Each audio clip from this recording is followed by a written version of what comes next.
Welcome to today's webinar, Medicare B 2020 Updates. Before we begin, let's go over a few housekeeping items. If you're on the line and you've not yet connected to the webinar, click the link in your confirmation email. Your browser may prompt you to download and run a file. When you're connected, you should see the presentation on your screen. If you have questions, you can send them via Zoom's Q&A function. Please take a moment and find the chat bubble icon near the bottom and center of the webinar screen. You can type and send questions throughout the presentation. We'll compile them and take time at the end for answers. When the questions have been answered, we will be giving away a gift card. Stick around because we'll be randomly selecting someone from the list of people who are still connected to the webinar at the end.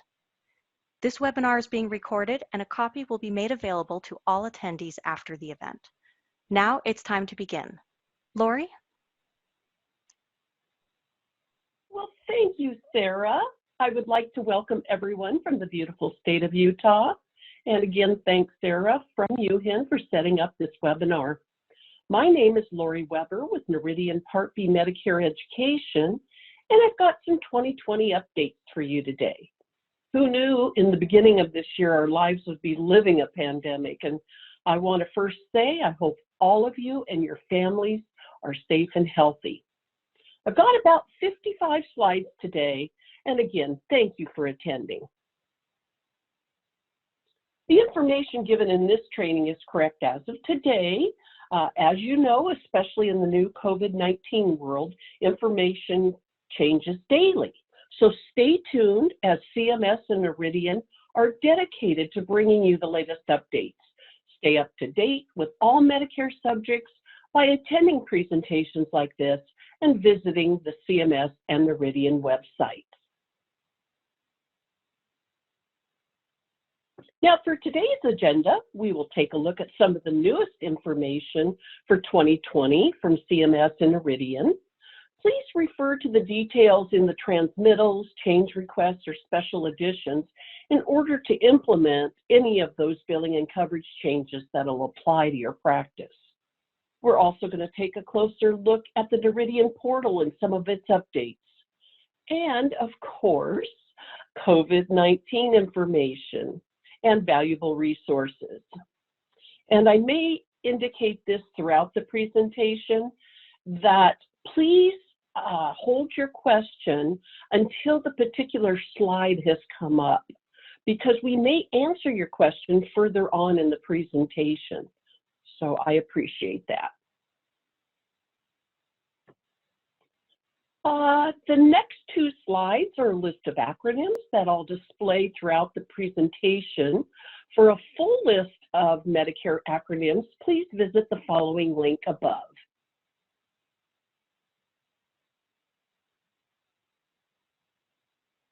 And continuing on with this alphabetized list of acronyms, giving you a moment to look it over.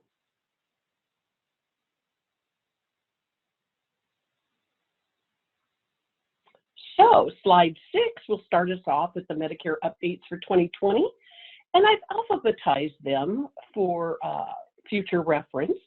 And you'll see that I have new CPT or HCPCS codes in blue. So each year, the Medicare premiums, deductibles, and copayment rates may be adjusted according to the Social Security Act. For 2020, the Medicare B standard monthly premium is $144.60, which was an increase from 2019. The annual deductible for Medicare Part B beneficiaries is $198 in 2020, and that's an increase of about $13 from 2019. And the next slide provides a breakdown.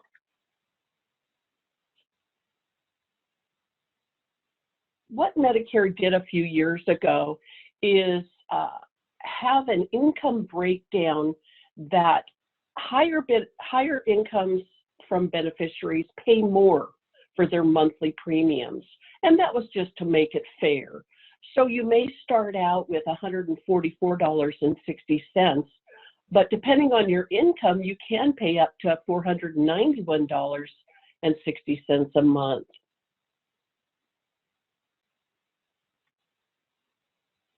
The Medicare card project transition period has ended, and I bet you're all happy about that. As you know, Noridian only accepts the MBI, or that Medicare Beneficiary Identifier, going forward.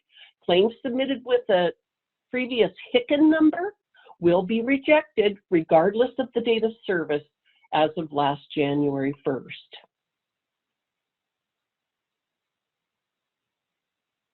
These next two slides have a high overview of this information, so I don't expect that you'll fully understand, as there's a lot of pieces to this program, but I wanted to provide you some information about it. What it's called is an Appropriate Use Criteria, or AUC program, and under this, when advanced imaging service only is ordered for a Medicare beneficiary, the ordering professional is required to consult with a CDSM, or a Qualified Clinical Decision Support Mechanism, and that's through an interactive electronic tool. During the patient's workup, the CDSM is used by the ordering providers to communicate that AUC information to the imaging center, and this assists them in making the most appropriate treatment decision for that patient's specific clinical condition. The CDSM provides the ordering professional with a determination of whether that order A, adheres to AUC, B, does not adhere to AUC, or C, if it's just not applicable to AUC. So 2020 is the testing period, and when this program is fully implemented in 2021, that consult must take place, and information related to the consultation must be appended to the claims. So there was a voluntary period during 2019, and just to reiterate, the testing period is this year. So if you're involved with some of these advanced imaging services here at the first sub-bullet, you may want to take a look at this program. And then I wanted to provide you with some of the codes that were added for 2020.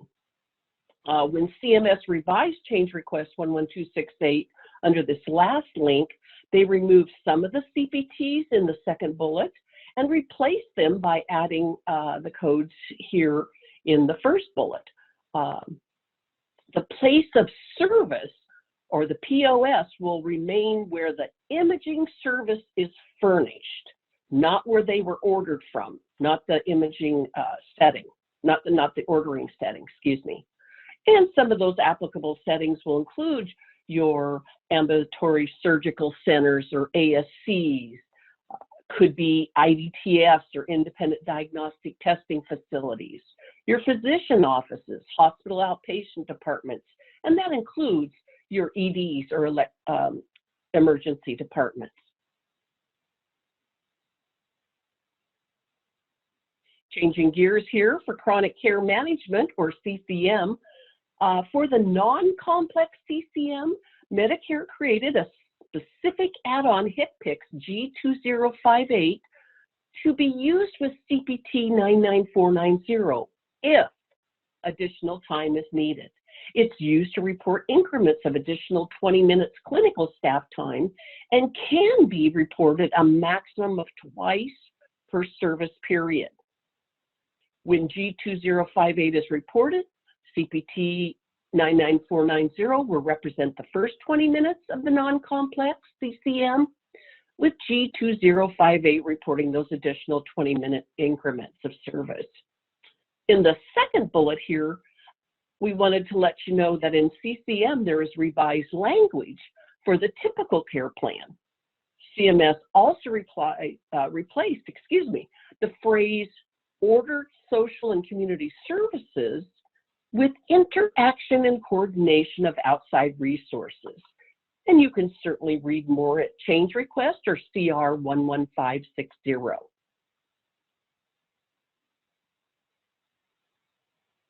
Also under the CCM umbrella, new HCPCS G2064, which is for a single high-risk disease that involves at least 30 minutes of physician or other qualified healthcare professionals, or QHP, their time per calendar month.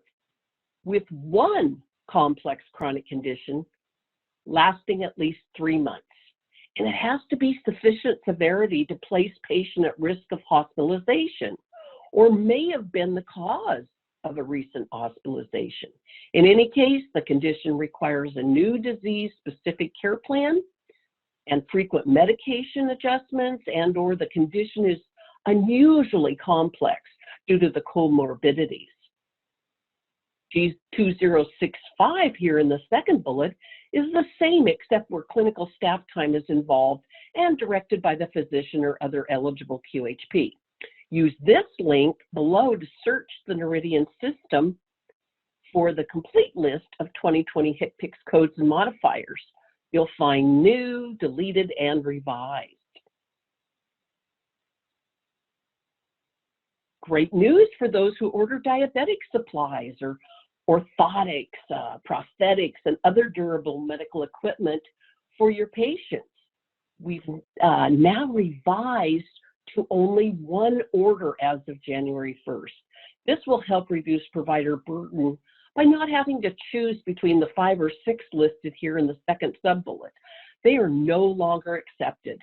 This streamlined order is referred to as a standard written order, or SWO, and you can refer to this link for more details.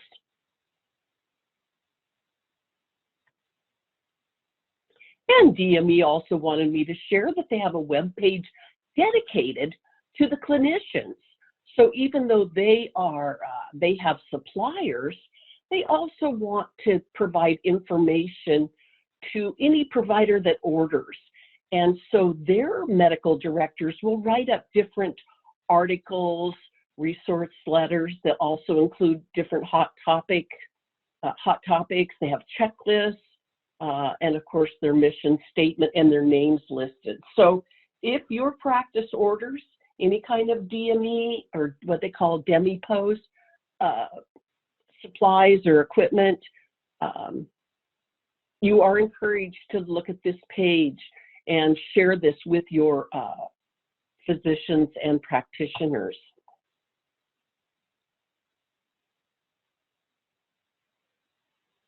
Now, an electroencephalogram, or EEG, is a non-invasive test that records electrical patterns in your brain. Well, this test is used to help diagnose conditions such as seizures, epilepsy, head injuries, dizziness, headaches, brain tumors, and any kind of sleeping problems as well. So in 2020, CPTs 95950, 51, 53, and 56 were deleted and replaced with these 10 professional component CPT codes for the physician work, and they're priced on the Medicare physician fee schedule. And they also added 13 technical component codes, the 95700 and 95705 through 716, that have no physician work and are priced under the contractor C pricing and usually performed by that EEG technologist. So per CR 11560, this will provide a better clarity around those services performed by that technologist and those performed by a physician or another QHP. The interoperability and patient access final rule delivers on the administration and CMS's promise to put patients first, giving them access to their health information when they need it most and in a way they can best utilize. And this is a great fact sheet from CMS listed on this left-hand link here. And the new policies can include everything from patient access for the application program interfaces, provider directories, payer-to-payer data exchange. There's all kinds of admission and discharge and transfer event notifications as well. So you may want to take a look at that. Now this is for those of you that treat depression. Per change request 11560, CMS has 2 new HCPCS, G2082 and G2083, effective the first of the year, to allow the use of esketamine in services to patients with treatment-resistant depression. The provision of this self-administered drug, also known as Spravato, is a nasal spray, and it's from the Federal Drug Administration, FDA. It's approved. A treatment session of the esketamine consists of instructing that patient how to use the nasal spray and to self-administer, and does include the 2 hours of observation post-administration.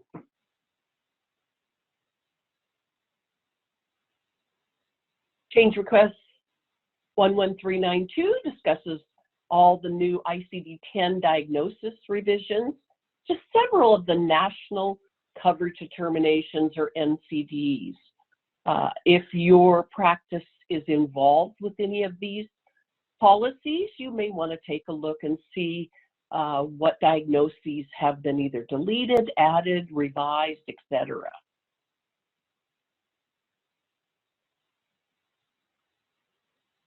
Now let's move on to opioid misuse. Before COVID-19, this was a real hot topic for Medicare. Not saying it still isn't, but this has been a hot topic for a few years actually. And CMS has really tried to provide ways to help treat and reduce this misuse by making sure patients can access treatment and use and providers can use data to target prevention and treatment. There is a CMS featured video series as well, so you can see that down here in the last sub-bullet. And the Trump administration awarded nearly $48 million to several states to help combat this epidemic earlier this year.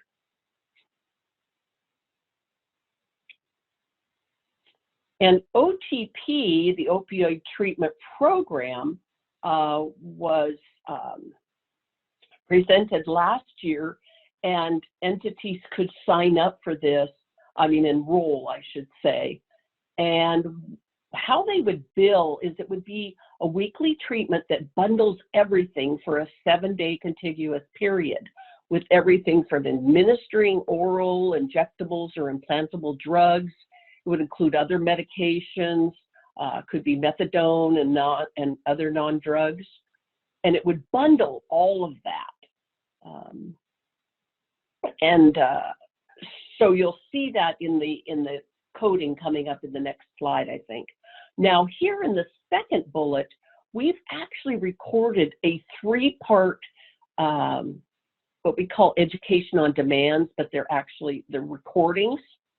So if you're interested in this program, it's very, very helpful, and you might want to take a look at that link. Now, I should make it clear that these OTP codes are not considered physician services, and they are paid outside of the physician fee schedule. They're allowed at a flat dollar payment amount, and CMS approves certain coding that varies by the medication administered. So they have 9 G codes, that G2067 through 75, and if needed, there are 5 intensity add-on G codes. So the CMS billing and payment page is located in this last sub-bullet, and the allowables run everything from $161 for one of the codes to $1,300 for another code, clear up to $55.45 for one code. So it just depends on the medication. So if you know somebody that may be interested, you might want to take a look at this link. Now, for those of you in an office, your providers or your physicians can also bill for 2020 these special 3 office-based treatment codes. They are connected with telehealth. In fact, they were the only telehealth codes added for 2020 before COVID-19.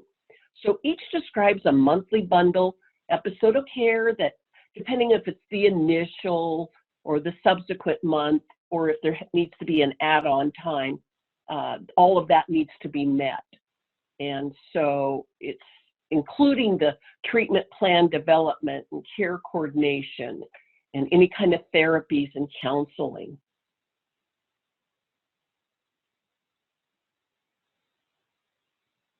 And here's the link. I think this is our last slide. Here's the link to the CMS opioid roadmap, which has so much great information at this link below, as we all want to stop the misuse of opioids. So keep up to date and you can learn more here. Now switching gears, we have an MSP or Medicare secondary payer slide here that the department wanted me to share with everyone and remind everyone that if you electronically bill an incorrect 2-digit MSP payer type, or what we call a value code, to please reopen or adjust the claim through the Noridian portal via the reopening section. Do not call customer service or use written reopenings to fix these simple issues. In this table, the correct 2-digit numeric is on the left side and the type description is on the right. And in case you're curious but haven't had a chance, we have a 6-part MSP series that we just ended the 3rd part, and number 4 will be in May. So everything's on our website under the Education tab, Schedule of Events, if you'd like to register for those. Now, have you seen this page on our website? It's created to assist providers when they receive a Noridian or other post-pay review requests, like the RAC, the Recovery Audit Contractor, for overpayment. It provides what to do, how you can appeal, all at this link, and that was effective in 2020. They wanted to give you this new assistance. Now, hopefully, you're aware of the Washington Publishing Company, or WPC, located at the link below, that houses and updates the National Reason and Remark Code, sometimes known as CARCs and RARCs. Well, as of March 29th, they were the victim of ransomware and now are offline without a time frame of fixing the issue. However, they're trying to move as fast as they can. So if you were to click into this, it would just pop up and wouldn't have anything listed. So they really wanted to make sure we shared that. It is per, and I don't think I put it here, it's per change request 10489 if you're taking notes, if you want to read more. But we'll be awaiting their whatever happens for the future. Okay, now we're through the 2020 updates. Of course, I didn't include every update that came about because I wanted to hone it down so that I would be able to provide you with COVID-19 information. So I hope you understand this. I do have a few slides here, starting with slide 28, to look at the portal and some of their updates. The portal staff wanted me to share that. So how many of providers on the line today use the Noridian Medicare portal or NMP? If you're not registered, it might be time, especially with the newer self-service requirements that came about last year. We have a quick link to get you right into the homepage, and you can see everything from logging in to availability to notifications and updates. And if you're brand new, in the lower right side, we walk you through the registration and what you need. Do you know all of the functionalities that include verifying that patient eligibility, checking your claim status and check status, reopenings, which is one of my favorites, and submitting an appeal with the documentation being uploaded. And the goal is just to make your claim information faster and more efficient.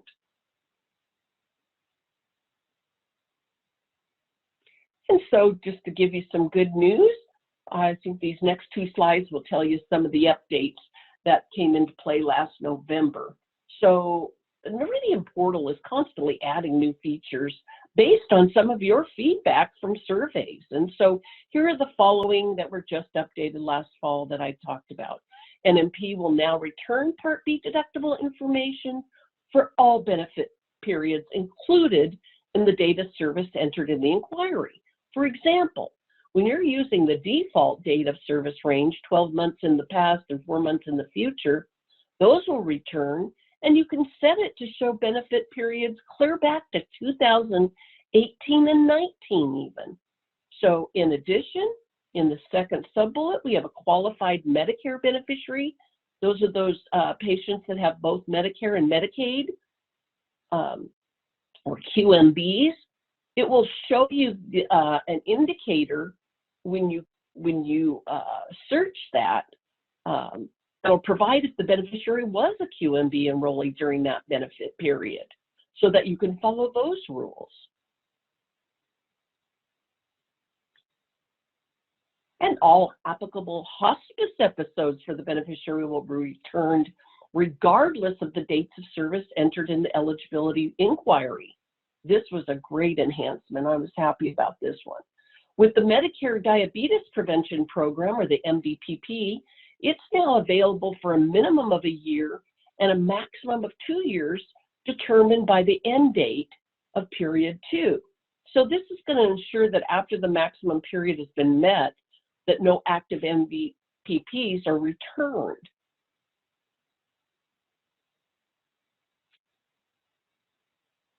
And then change request 11335, effective now, as of a couple days ago, instructs Medicare's Common Working File, or CWF, to send the date of service, or DOS, for both PPVs, or pneumonia vaccines, pneumococcal pneumonia vaccines, for the initial, the 90670 and or the 90732.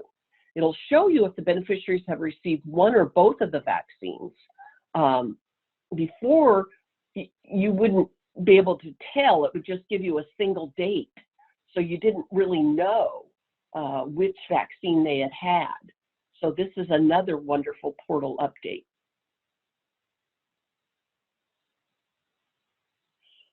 Okay, should we take a deep breath? Because I can't see any of your questions that are out there. But here we go. So slide 33 starts us off to the reason maybe most of you came today.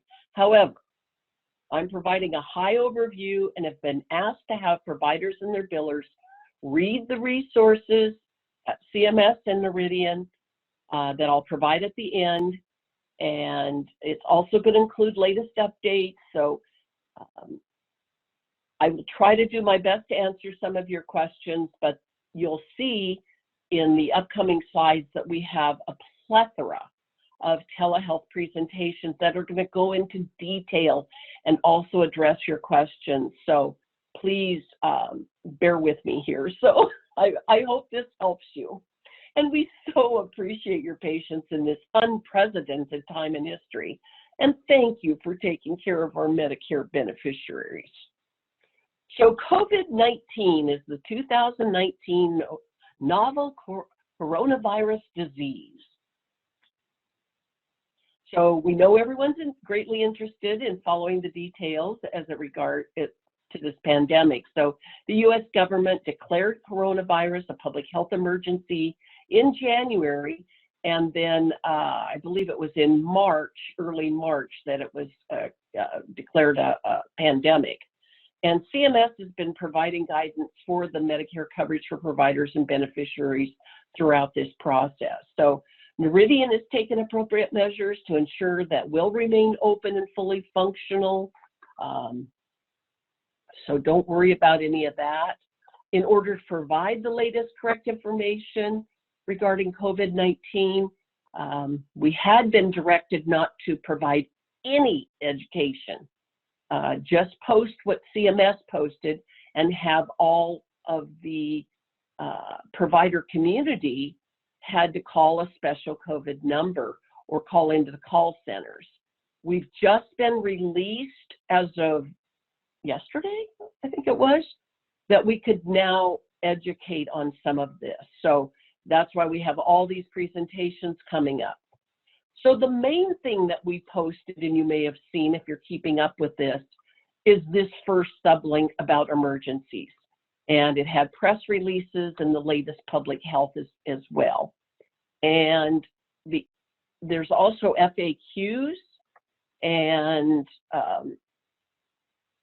they give their guidance on the technical and clinical aspects and the billing and coding coverage as well. Now for enrollment, CMS authorized the MACs to allow providers to have temporary Medicare privileges.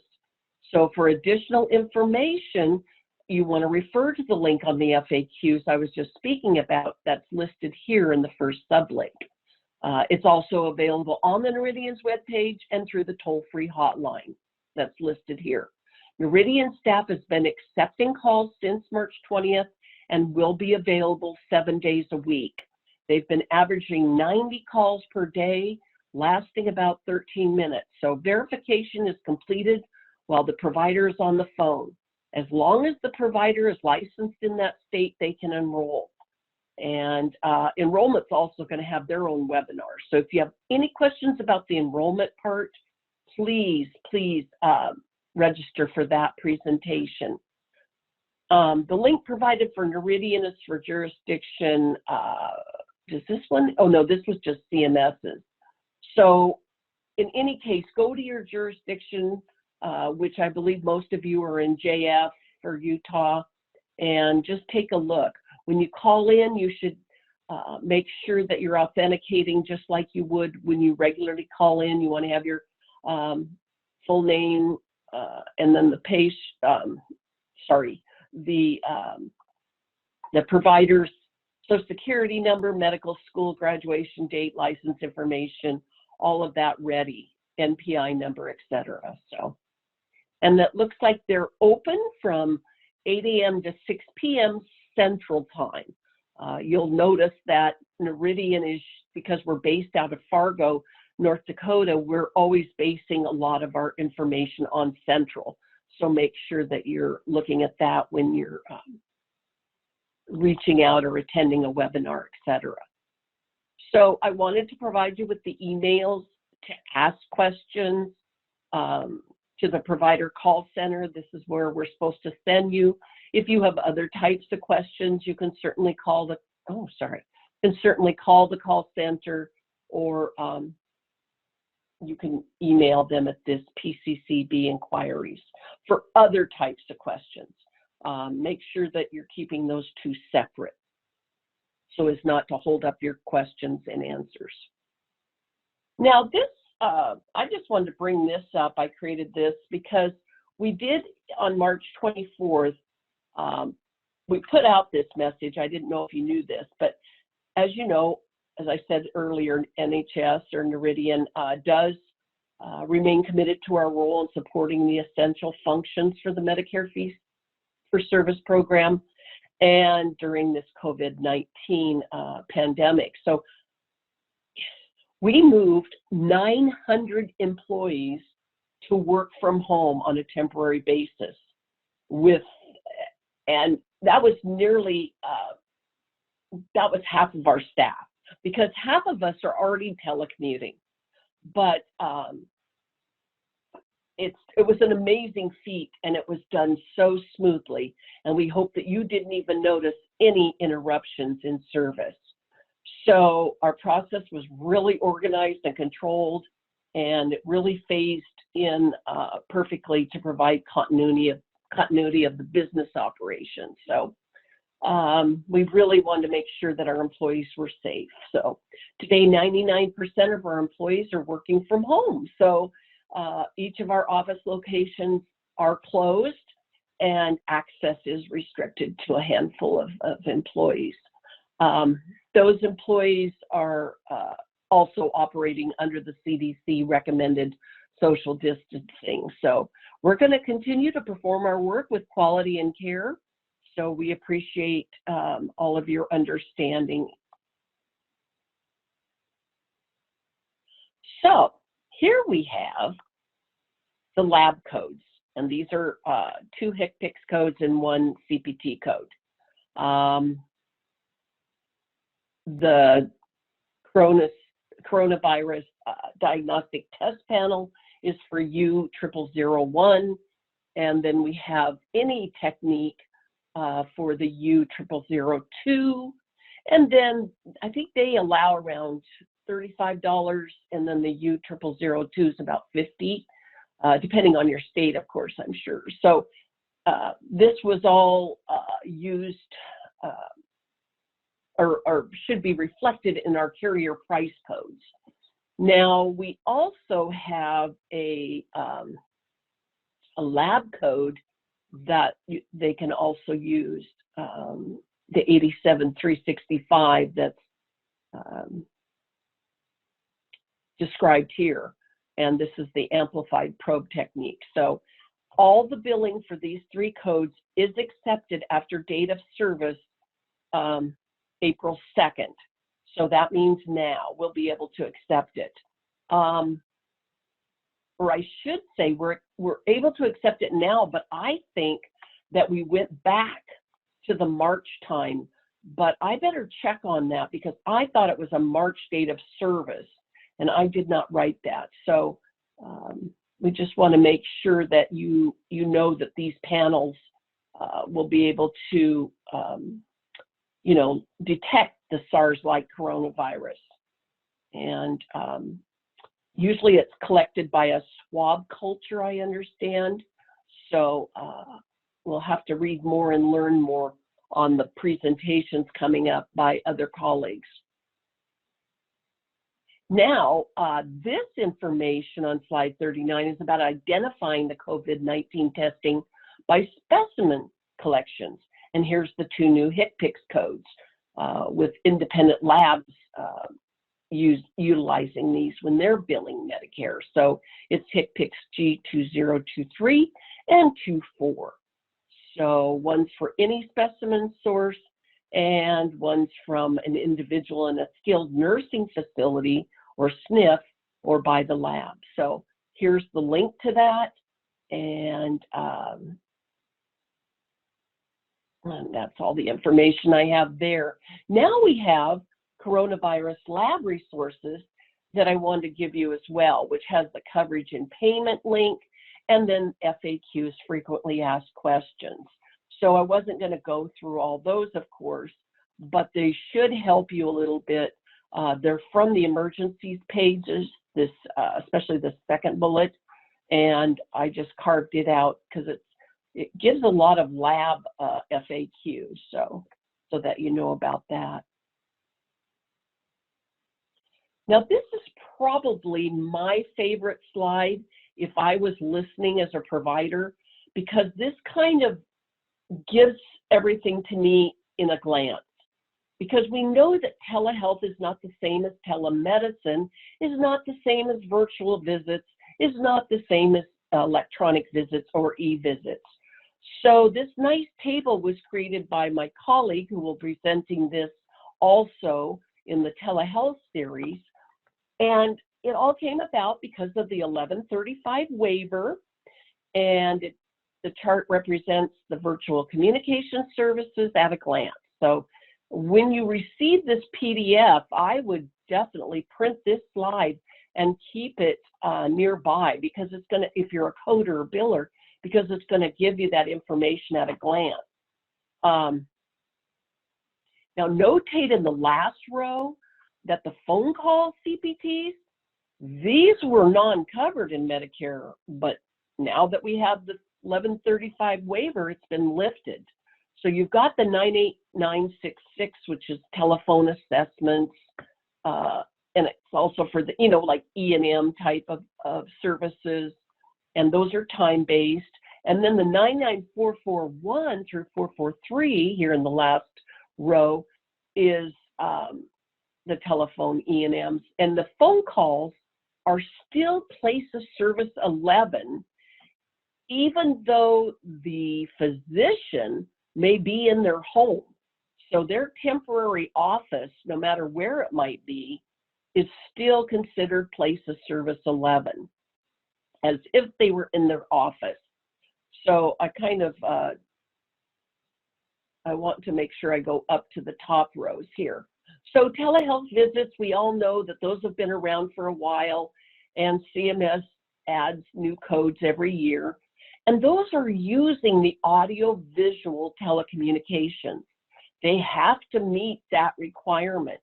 And I know they've added a lot of codes this year. I mean, this month, I should say. So we're ready to process all of these codes here as of just 2 days ago. And the waiver is in effect March 1st. So you can start utilizing these.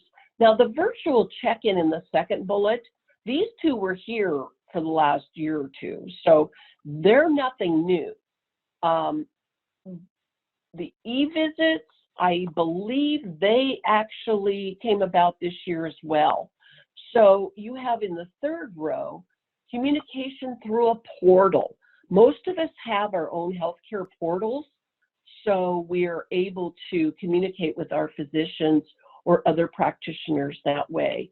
So there's definitely codes here, both CPTs and HCPCS. So I hope that this slide really helps you. And just a side note, these used to be just for established patients, or some of them were. Now they're for both. That waiver is got rid of that. So thank you. And here's both press releases on telehealth and virtual care fact sheet links. And these are part of the ongoing White House task force efforts. That 1135 waiver expansion, it's all effective in March. And now I want to go into the actual e-visits with that patient portal so you could actually see the codes and their descriptions. So another communication that's now allowed is the CPTs 99421 through 423. And these E&M e-visits are non-face-to-face, patient-initiated. Should make that clear, patient-initiated digital communication that allows the beneficiaries to talk to their doctor using an online portal without going to the doctor's office. This requires a clinical decision that otherwise typically would have been provided in the office. And they're intended to cover short-term, so up to 7 days cumulative time of evaluations and assessments that are conducted online. They do include any associated interpretations and clinical decision-making. So the code descriptors include all that cumulative time during the 7-day period, and depending if it's 5 to 10 minutes, 11 to 20, or 21 or more minutes, those are the 3 codes you'd use. If you have less than 5 minutes, you cannot bill. Other non-physician practitioners that are unable to bill E&M type services can utilize the G codes from the next slide. So you may have had that question, and here they are. So much like the last slide requirements, newly covered are these 3 2020 HCPCS codes. They're for qualified non-physician health professionals or QHPs, and they can provide online assessment with the same requirements as the last slide, those up to 7 days cumulative during the 7-day period. They include G2061, 62, and 2063, depending on the number of minutes. Now, one thing I think I might have forgot on the last slide are these are only utilized once, and the coinsurance and deductible do apply. So you should, you might want to make sure with your patient that they realize that any portal calls will have their 20% copay.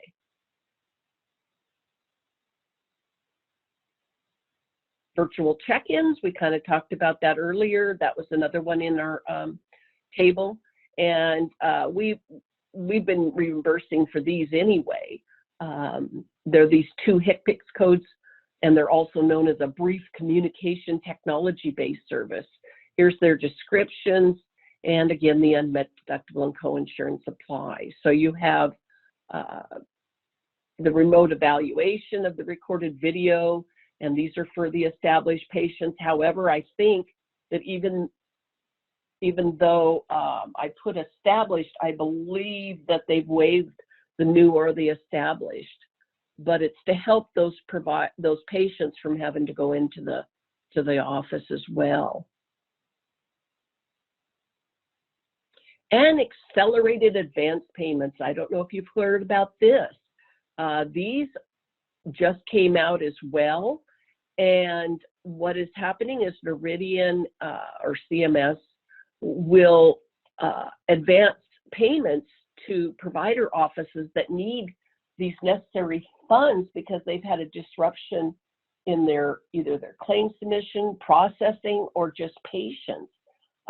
These expedited payments can also be offered in other circumstances such as national emergencies or natural disasters, but they're designed to accelerate the cash flow to the impacted healthcare providers and suppliers. So CMS authorized to provide these payments during the period of this public health emergency to any Medicare provider or supplier who submits a request to the appropriate Medicare administrative contractor, that's us, the MAC, Noridian, and meets the required qualifications. I guess you can request a 3-month advance. Now we're also having, and I think there's one today, it might be full, but we have several others I'll show you in the resource slides that are talking just to this. So if this is something your practice is interested in, and I should say practice, I mean facilities as well, I would register for these and attend that because it's going to have a whole bunch more detail.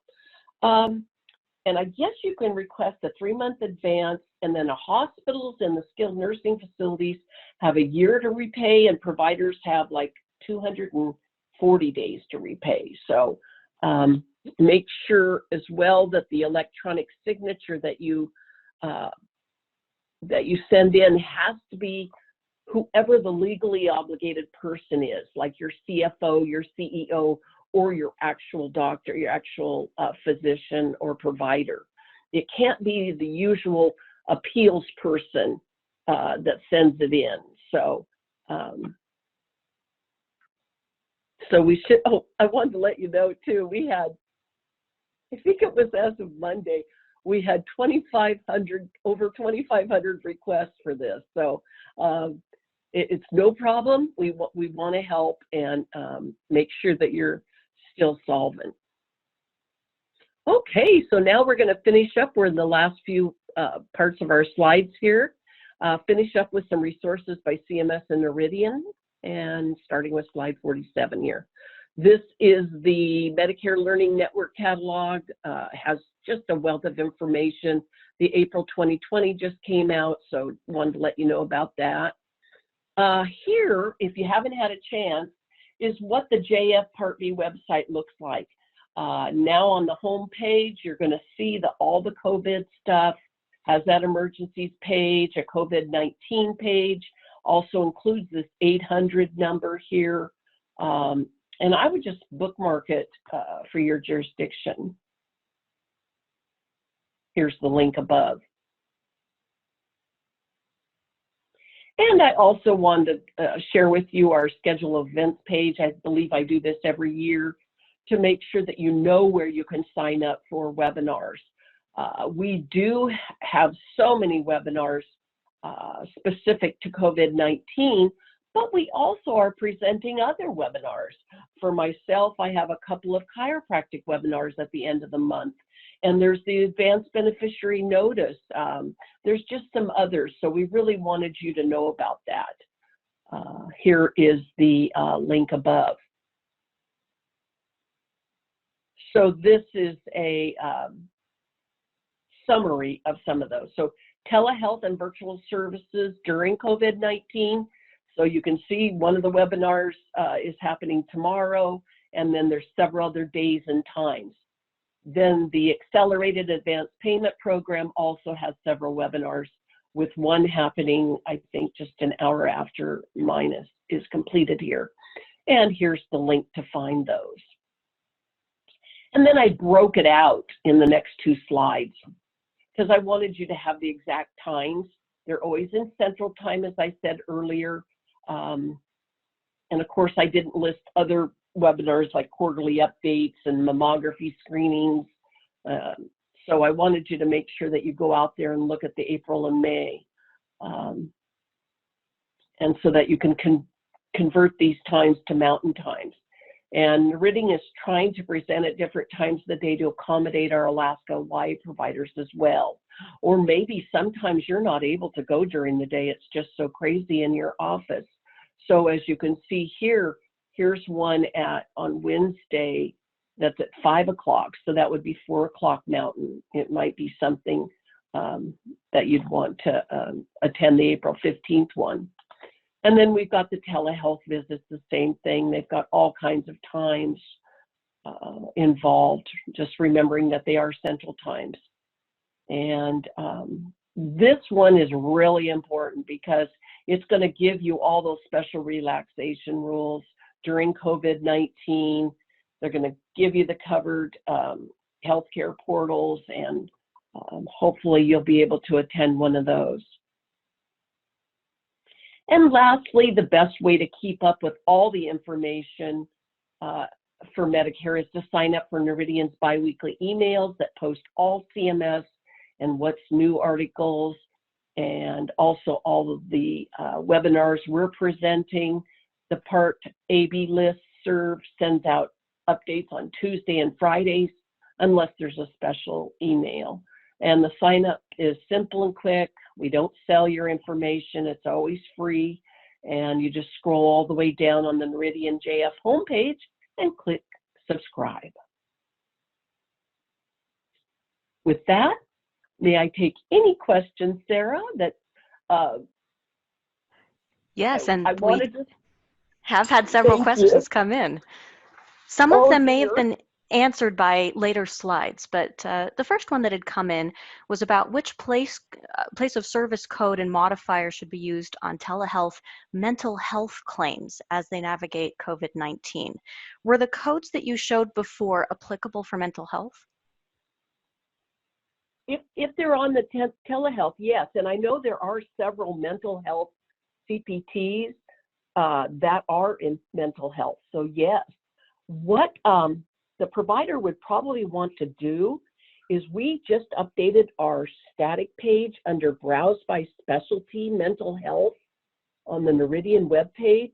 That is where you're going to find everything telehealth or everything mental health. And then we go into the telehealth page, codes.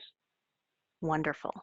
And before I go on to the second question, I just want to give all the listeners a quick reminder that at the end of the questions, we will be giving away a gift card to anyone who stuck it out to the end is in the running for this. We'll do a random pick out of the people still on the webinar. So stick around for a few more minutes. The next question was about how can an out-of-network provider sign up for a case-by-case contract with a Medicare patient? Is this that waiver that you were talking about, Lori? Yeah, it could be. I would call enrollment, or I would go to the enrollment page or call our. Well, they can't call the call center because they're not. If they're not a Medicare provider, they wouldn't be able to authenticate. Now, we don't have anything out of network because we're traditional fee-for-service Medicare. You're either enrolled or you're not. It's not a matter of out of network like it is with some managed care and other private insurers. So I would just advise them to look at our enrollment page and also read the COVID, because maybe I can find it. There should have been in the beginning. See, this is more about where you can get a temporary number. So I would use this slide 35, whoever asked the question. And you can also call the number 1-866-575-4067 listed here on the screen. Excellent. And just as another quick reminder to everybody, we will be sending out a copy of the presentation and, with Lori's permission, a copy of the slides to all the registered attendees. So you can get these links for your use later. Absolutely. There was another question. Someone is working with a MedAdvantage plan, and they say that when they're sending non-payable items on a claim, this MedAdvantage plan is paying some of the immunizations that are not payable by Medicare, and the administration codes 90471 and 90472. They're looking for someone who could help them with this. Well, they have to go to the MedAdvantage plan. Unfortunately, I'm not CMS, and I wouldn't be able to help them with their plan. However, I can tell you that Medicare, our administration codes are special HCPCS G0008, G0009. But the rest of the world probably is using the administration 90471, because those are the CPTs that we price the special HCPCS administration flu codes and pneumococcal vaccines. Does that help? I guess we'll find out. If your question needs a little more detail, go ahead and submit a new one, or you can contact us afterwards. I know that we'll have various contact information available for you. There was a question about the effective date of G2023 and G2024. Ooh, let me go back. I thought everything is supposed to be retro to March, and that we were just accepting most of this on as of like a couple days ago. I mean, we finally got our system all updated. So let me see. Oh, there we go. So that would be slide 39. Let's see. I don't have anything in the notes here. So I would have to research that, or I'm sure that the answers are going to be in the telehealth presentation. So I'm not sure, Sarah, how you want to handle. Do you want me to get a hold of the provider? I've got a note of the person who asked the question, so this is something that we can go ahead and research, and then we can do a little bit of follow-up after. You bet. Okay. Wonderful. Thank you. You The next bet. question, this was relating to the slide where you were showing the telehealth information. And when you said audio visual, is this like FaceTime or Skype? It is, but not. And of course, all the rules have been relaxed with COVID-19. But traditionally, our telehealth in Medicare fee-for-service means you have to have a HIPAA-compliant audio-visual with the patient in real time that stores the information that happened during that telehealth visit. So, you know, if you're having an evaluation and management, or you're having an annual wellness visit, and again, more of this will probably be detailed on the telehealth presentation and in some of the, I was going to show you, see right here, in some of these links as well. So what I'll do, Sarah, is I'll make sure that I get you this PDF almost immediately after we hang up, so you can get it out to the attendees. Thank you. And we'll send that as soon as we can, as well as the recording. The recording might take an extra day or two. So just to give everyone a heads up, we do have to let that video compile, and it can take a minute. So we'll send it out as soon as it's available. All right. The next question was about the G2061 and 2063 codes. Given that there was a 7-day time limit on those, could they be billed a second time after the first 7 days have passed? Ooh, I have not heard that question or that reply. So again, I'm not sure that's been addressed, but trying to find you the actual, here we go. Up to 7 days. I don't see why not, but I do not want to provide you with incorrect information. They are cumulative time during a 7-day period. Yeah, there's nothing that I find in my notes that say if it can go beyond. So there is another one we can check out.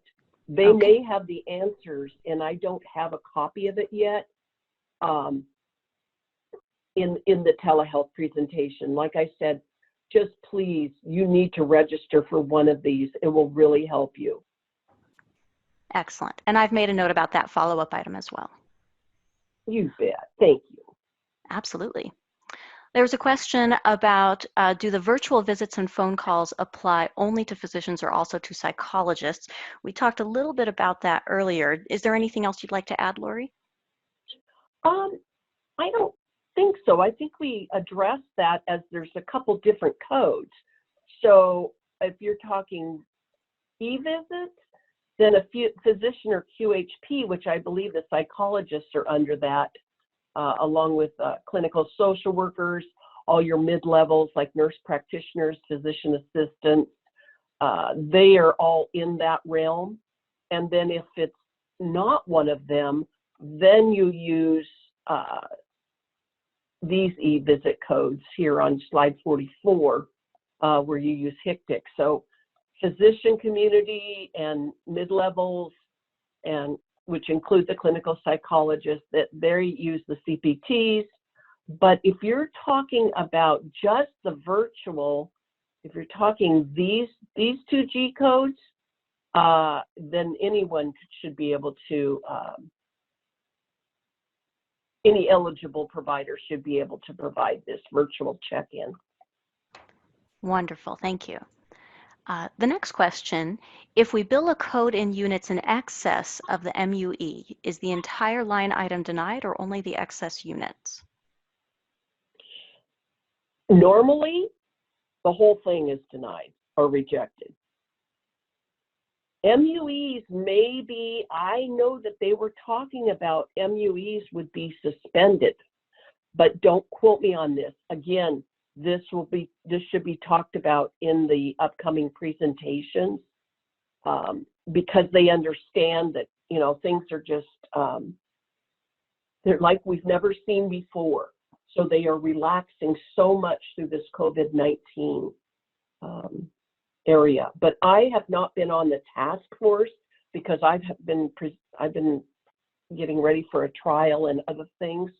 So like I said, my colleagues that are going to be presenting should have all this information. Excellent. There was a question about, are the 97,000 CPT codes for therapy going to be billable for telehealth by physical therapists? I believe so, because if you look here on this slide 41 at the top, where I was talking about approved telehealth lists, I think they added so many others. And I already thought that there were certain telehealth codes that were involved with physical therapy. Of course, it wouldn't be manipulation, but it, or, you know, or physical therapy, therapeutic massage or something like that. But I believe there were a few, and the 97002, if I recall, is the initial assessment. I believe that's on there. But again, please attend this presentation, because until you have all that information, I think it's going to answer most of the questions asked today. Excellent. All right, there was a question about, can you show us how to sign up for the e-weekly, perhaps that's just weekly emails again? Oh, yes. Just put that up on the screen. Because we're not going to go out to the website, Sarah and I had decided. Look here on slide 54. What you do is you go under NoridianMedicare.com and you choose jurisdiction JF Part B, and you should land at the home page. When you see the home page, you're going to scroll all the way down and click subscribe.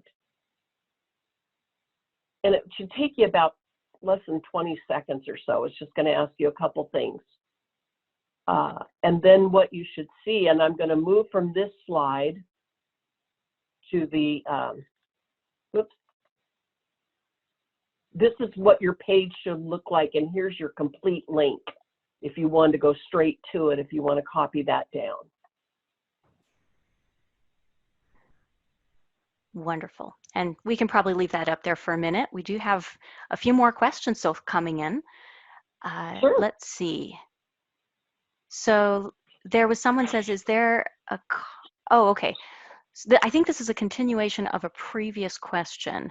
There's someone who is billing the 90471 and the 90472 with non-payable. Oh, okay. This is the one with the Med Advantage plan.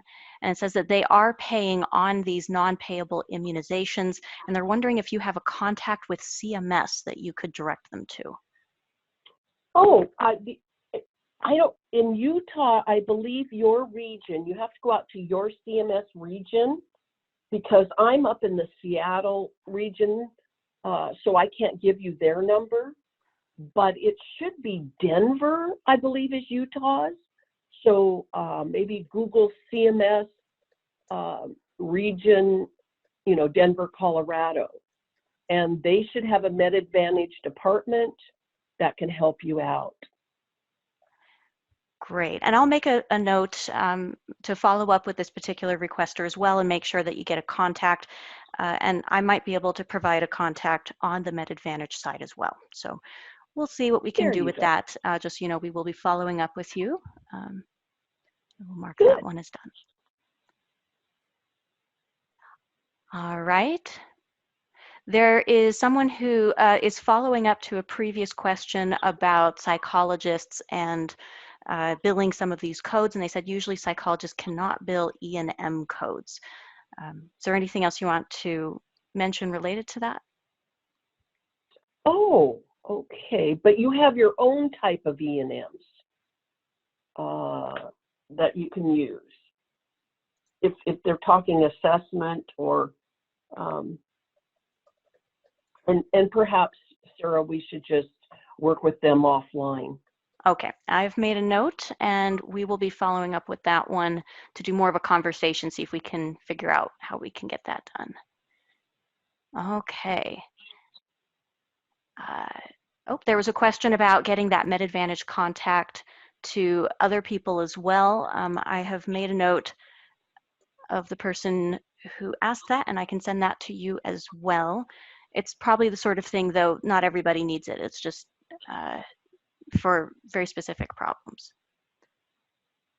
Correct, because we will get calls from people who say Med Advantage plans are not doing what they said they should do, right? Or, you know, they're just talking about a particular one up here in the Northwest. And we just tell them that first, make sure that you're doing everything you can with that Med Advantage plan to get your either concern or question answered. And then I said, if you're not getting, you know, help, then you have to go to CMS, you know, but Noridian cannot help. All right. Oh, and there's someone here who has posted a contact that they found for CMS. I think this is probably from the CMS website for the Denver region. So for anyone who was wondering, we will go ahead and make sure this gets included in the follow-up materials so that everyone has access to this. And for now, what I'll do is you guys should all be able to see answered questions. I am going to post this one so that everyone can see it. And you can either gather it now, or of course, we will also send it in those follow-up materials. Thank you to the person who sent that in. All right, so it looks like the flow of questions has started to wind down. So I think at this point, let's go ahead and do that giveaway for the gift card, again, as a thank you to everybody. We were very disappointed we weren't able to hold our in-person education summits, but we're so grateful that Lori could make this webinar happen and that you guys were able to make it happen in your schedules.